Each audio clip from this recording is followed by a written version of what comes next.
Hello, and thanks for joining me for episode number 51 of the 1-5. As always, I'm your podcast hostess, Trisha Lewis, and in this weekly podcast, I hope to bring you some great EdTech tools, tips, and tricks. In this week's episode, I will be talking about virtual math manipulatives. Virtual math manipulatives are a great way to bring all those hands-on In this week's episode, I will be talking about virtual math manipulatives. Virtual math manipulatives are a great way to bring all those hands-on manipulatives into your learning space without having to buy all the physical objects. They are also really great to work with on interactive flat panels like Smart or Promethean. There are many different options available online for free for you to use.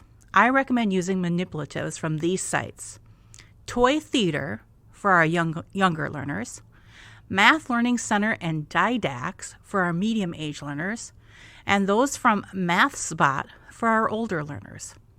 Visit the show link at bit.ly/capital O, lowercase n, lowercase e, capital F, lowercase I, lowercase v, lowercase e, 51 for links to all of these sites, and then you can find the virtual math manipulatives that will work best in your learning space. Do you want to learn more about EdTech in your learning environment? Check out my website, trishalewis.com. There you can explore my resources, subscribe to my weekly email newsletter, and contact me. Don't want to miss any episodes in the future? Be sure to go to your favorite podcast app and search for the 1-5 podcast and subscribe. Feel free to review and rate and let me know what you think of this podcast. Keep in mind the information shared on this podcast may take additional clearances from your tech department to work properly in your district, school, or classroom.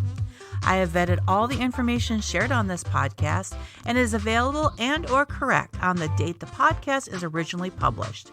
But remember that services, sites, or products can change or become unavailable without a lot of notice.